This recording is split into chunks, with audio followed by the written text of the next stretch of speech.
Welcome to your Wordless podcast, the space where we redefine success, self-worth, and transformation. I am Nick Nieras, the soul-centered architect of transformation, helping you unlock your highest potential and build a legacy beyond limits. Now, whether it is self-mastery, career breakthroughs, or wealth creation, this is where change begins. Now, let's dive in.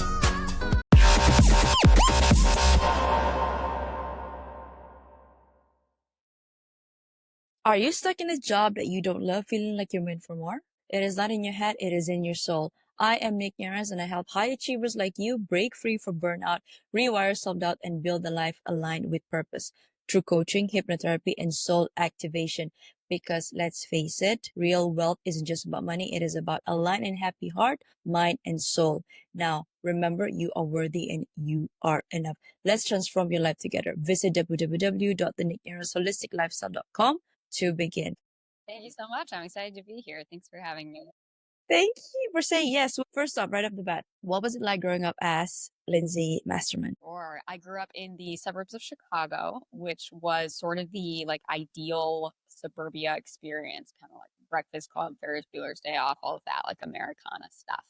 And then grew up, went to University of Michigan, got really interested in sustainable agriculture and food systems because, interestingly, Michigan is the second most agriculturally biodiverse state in the U.S. after California. And so there are a lot of other land grant universities in the area and a lot of emphasis on local farming and food. Started cooking in college and getting particularly interested in how I can use local vegetables and highlight that on the plate, which then when I got my management consulting job and moved to New York, I immediately wanted to start having some sort of expression of that interest in sustainable food systems and culinary arts. And that led me to poking around at different restaurants and eventually finding Blue Hill. Okay, now obviously I'm going to have some follow-up questions.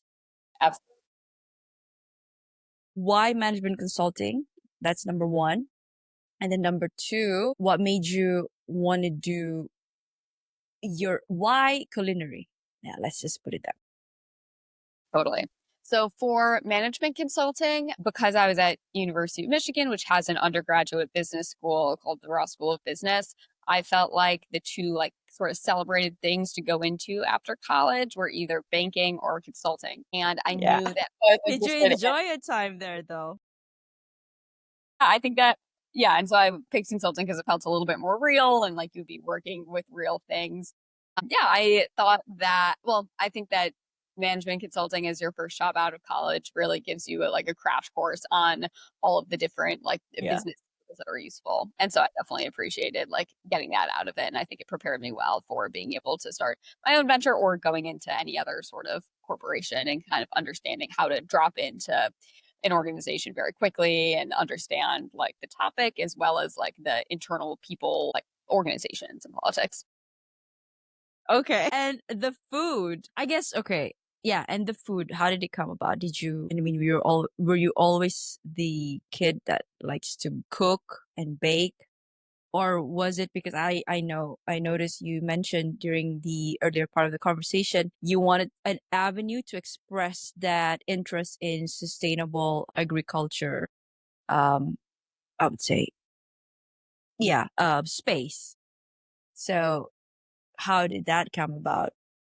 Yeah, I definitely think I was an easy bake oven kid and loved cooking with my family and all of that. And just for my family, and I think most other people, food is just such a center and cornerstone of family life and social life. And so I really looked at it as initially interesting because tactically it tastes good and was always very exciting for me, but also brings people together and is related to every intellectual topic that you can think about. I think it's a great cornerstone of culture and international cultures, as well as agriculture and the environment and ethics. And it really has a ton of stuff wrapped into it. And you can relate it to inequalities and inequities, as well as if you want to get super into there's something for everyone within the umbrella of food, which I thought was really exciting and was a topic area that I would never get bored with. Okay. So, Okay, I am going to start with the name Cucina Fantasma. Where did that name come from? So it means ghost kitchen in Italian. So just to keep it easy, we're operating out of a ghost kitchen in downtown Brooklyn in order to keep like overhead low and be able to provide meals that are relatively affordable. And so it was an obvious name and it sounds cool. Like Phantasma was a great word to have up. Wh- wh- What's a ghost kitchen? Now, this is, I'm sorry, I've never heard of that word before. Ghost kitchen. A ghost rider, yes. A ghost kitchen, no. Should have explained. So to back it up a little bit, Ghost Kitchen is a commercial kitchen space that has all of the licenses and ovens, all of your equipment, but you rent it by the hour. So rather than like if I'm starting a food business and I like want to start cooking and selling it to the public, normally I would have to spend, like $30,000 or something to like buy all my equipment, and then it would take 6 months to get all these certificates with the New York like city government and all of that. But you can just sign up with a ghost kitchen and it's a lot more flexible and like an hourly rental. So are you by yourself or do you have a team? Right now I'm all by myself, so I'll be doing like all the marketing My and then actually cooking as well. gosh. You have my respect, girl. Like, okay, okay, now this is me thinking out loud. How do you divide your time then? What's a day to day look like? So right now we're still pre-launch, and so my day-to-day is very different than what I expect it to look like in about a month. But so right now it's kind of, somewhat ad hoc in that I'll have an event and I'm kind of working towards the event and ordering everything and cooking the lasagnas and finalizing the recipes and sending out emails to make sure that my like tins and my boxes and my website are all on track and all of that. And getting my final certifications and reaching out to influencers to invite them to dinners, that sort of thing. Once I'm in the rhythm, it'll look more like I'll be in the ghost kitchen for like an 8-hour shift from probably like set like 6 a.m. until like what is that? 2. And then people would be able to start ordering from like 5 to 8. And so I would then, like, after I get out of the kitchen, be able to leave and do whatever other, like, promotional work or cleanup work, ordering, inventory, all of that in the afternoon. I'm amazed. You inspire me. Okay, right. You don't lead with the fact that it is plant-based. Why was that an intentional decision? And how do people react when they find out about the real ingredients behind it?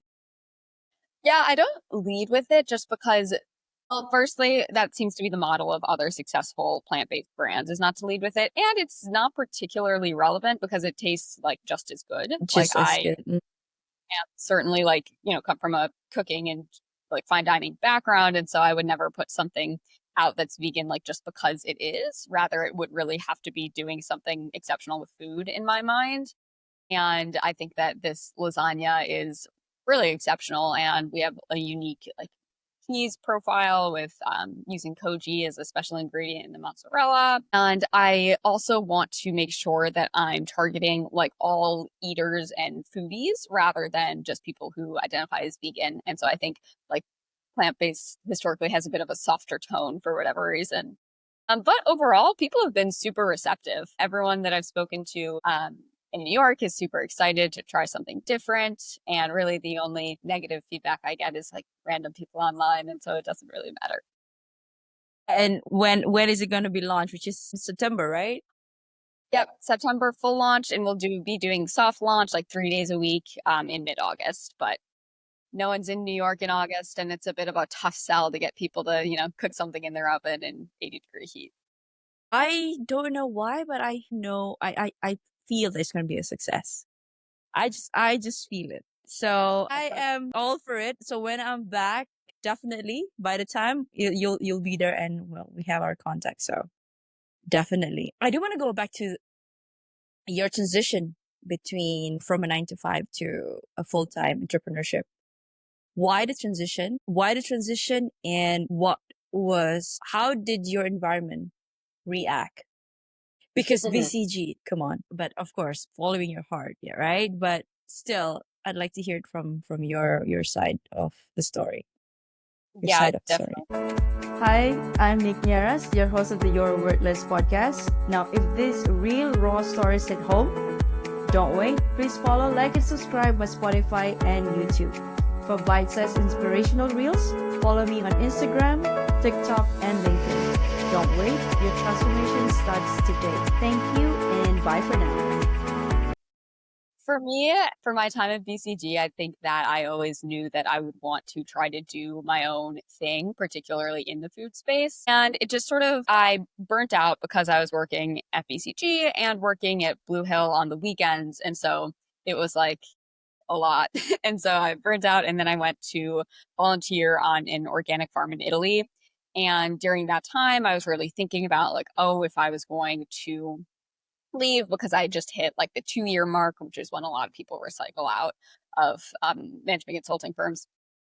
And I was thinking, okay, like if I was going to start a business, like what would I do? And I was really thinking about the problems that exist in eating in New York and what makes so many food in restaurants fail, because it's notoriously a very difficult business to be in. And what I came up with is that in New York, people don't want to cook and they don't really know how to cook.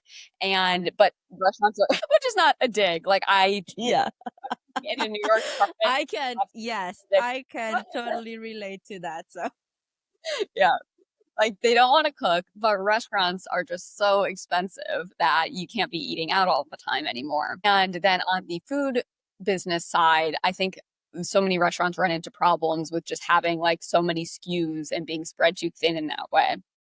And so I wanted to make something that was a full meal, one SKU that I could deliver to people to like finish up at home. So I wanted to give people something that was a full meal, one SKU that they could finish cooking at home, and that I would be able to feed like a whole family or a group of people for a cheap price. And lasagna was on this Italian farm, like was very top of mind and seemed like the perfect thing to give to people. can I know? Are you able to disclose the retail price?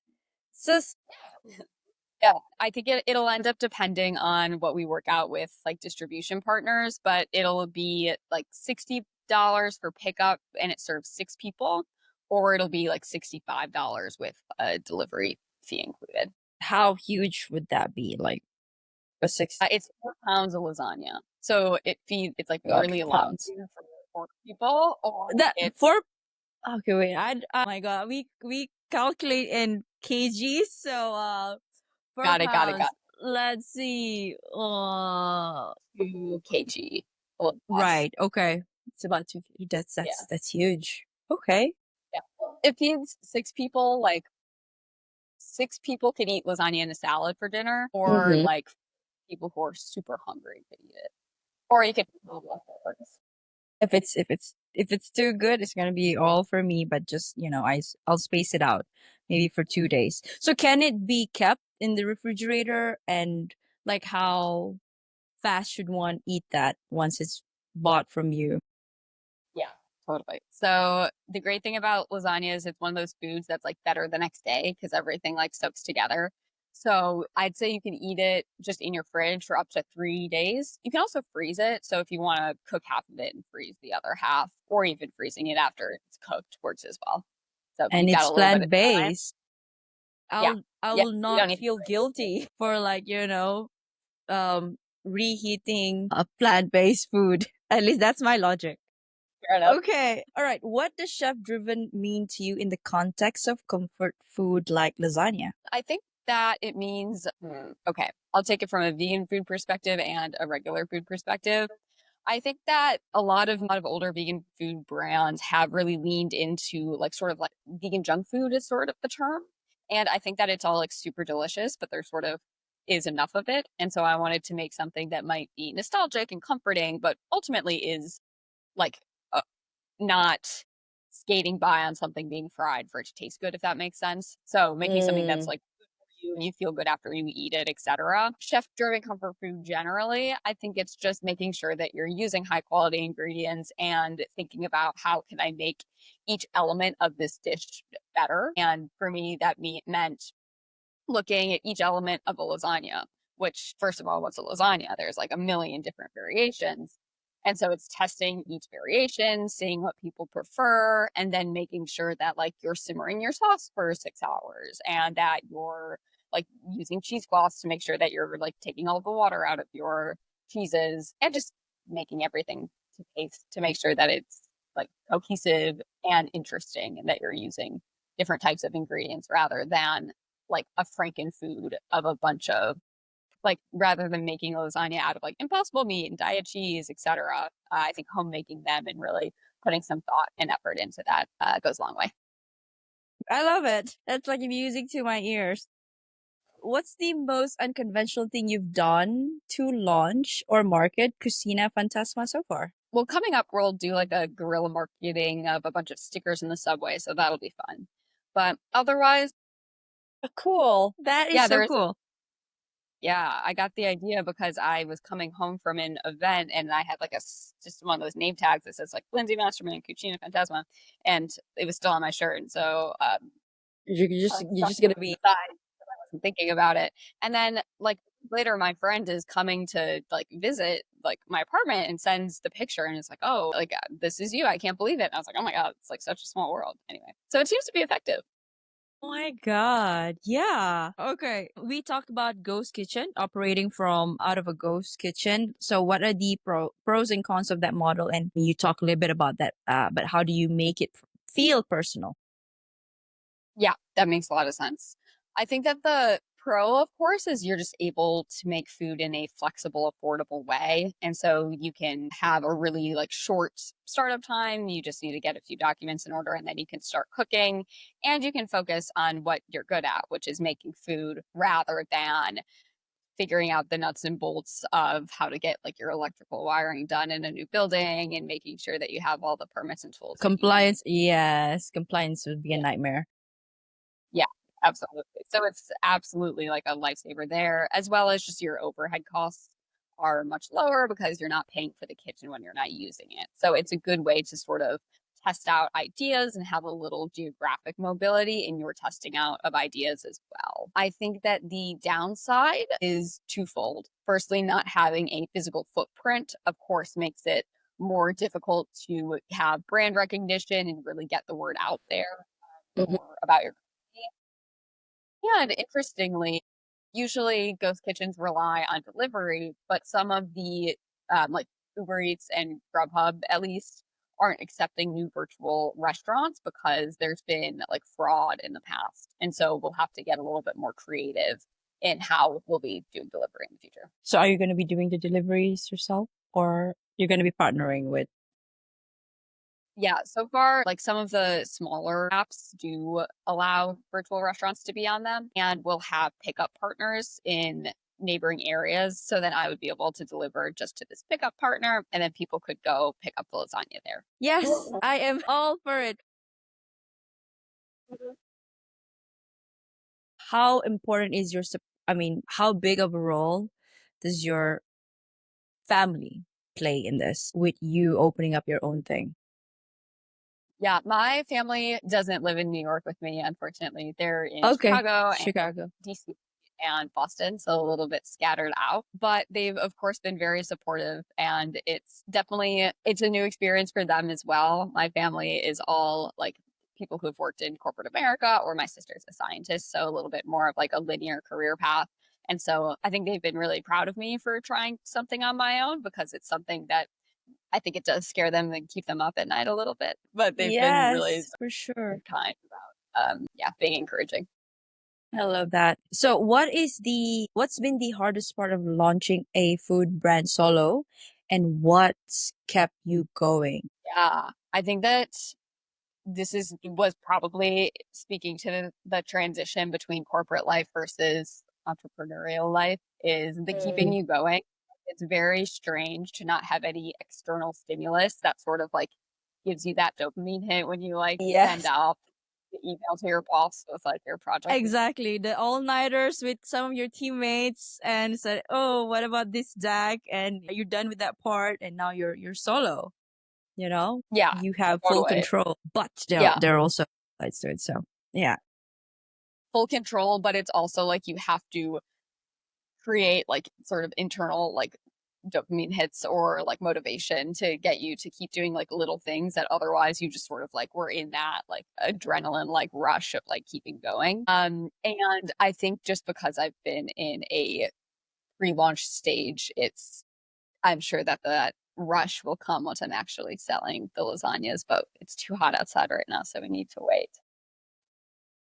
Well, what's been the hardest part of launching a food brand solo and what's kept you going? What's your Right. motivation? Yeah. Yeah, that makes a lot of sense. Yeah, hardest part is probably just that transition of like, okay, now I'm in my own entrepreneurial world. I need to figure out all the nuts and bolts of something that I haven't done before. What keeps me going is firstly, I love feeding people. It's like my favorite thing to do. I host a ton of dinner parties and I think it's so gratifying when someone like eats something that you made and like their face lights up and it's super amazing. As well as doing something important in food that is like values aligned for me. And also I definitely romanticize in my head the thought of like having my own business and being able to have that like somewhat control of your schedule, but also just having something in your hands that you've made has been very like powerful for me. Chef's kiss. Thanks. Okay, Thanks. so what is next for Cucina Fantasma? More products, more lasagna, a brick and mortar? Totally. So we are not, well, in my mind, I'm not focused on expanding our products just because I want to have one thing. I feel like once you get into too many things, you're just tripling your workload for really no reason. So we're going to do Yes. the one thing, we're going to do it really well.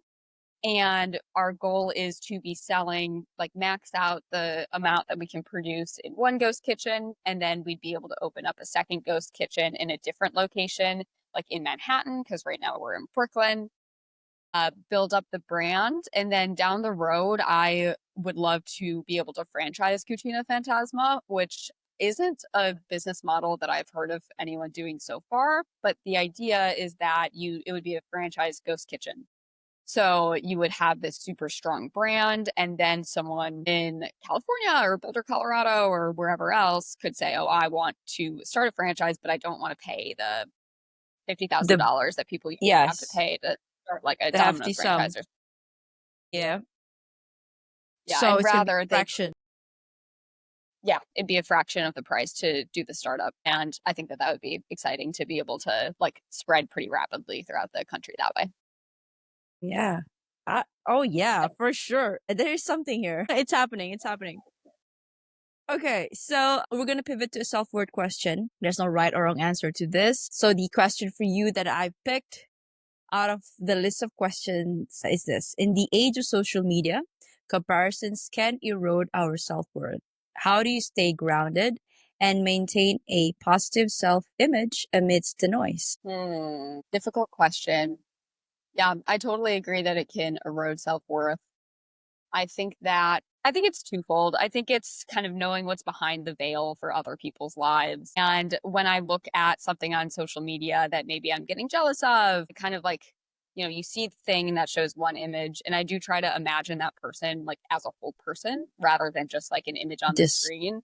And I think that right. that helps kind of like put a little space between you and getting wrapped up in like the digital sphere and remember that like they're real, they have their own problems, and they're no better or worse than your own. And I think so that's for consuming media. I think for producing media, it's kind of trying to, when you're looking at things that you might want to be modeling, it's not like just copy and pasting it and trying to replicate it, but rather thinking like, how can I see the parts of this that I do need to replicate, like a hook or something like that, but make sure that it is like reflective of who I am. My friends sometimes call me like a lovable robot. Like I'm very much not like a peppy girly girl. And so I think that I've thought like in thinking about Lovable robot. Okay, I'm just imagining a robot, but lovable. Okay, that's a yeah, twist and like some flair into it. yeah. Yeah, so Okay. realizing that I would have to like be on social media, I was like terrified because I was like, oh no, I cannot try to force myself into being like a perky, bubbly person. But I think it's just about like finding your like attitude and the types of videos that you can put out and like feel comfortable with. Right. I mean, keeping true to your core self. adding your own essence into the things that you consume from media and produce on your own, adding your own twists, right? I truly, truly advocate for that, being authentic and unapologetically you in all the things that you do. So, and you're doing just that. So you inspire me. Well, thank you for that, Lindsay. What is your heart's greatest wish? Let's see. More specifically or just like broadly a heart's biggest wish? Up to you. Broadly specific. Sure. I think broad like what like brings me the most joy is like having like I'm imagining like beautiful big outdoor dinner party that I put together and it's like me and all my friends and loved ones and we're on like a vineyard on some countryside somewhere and it's really beautiful. In That's like Italy, my in France. Yeah. Somewhere, yeah. I love that.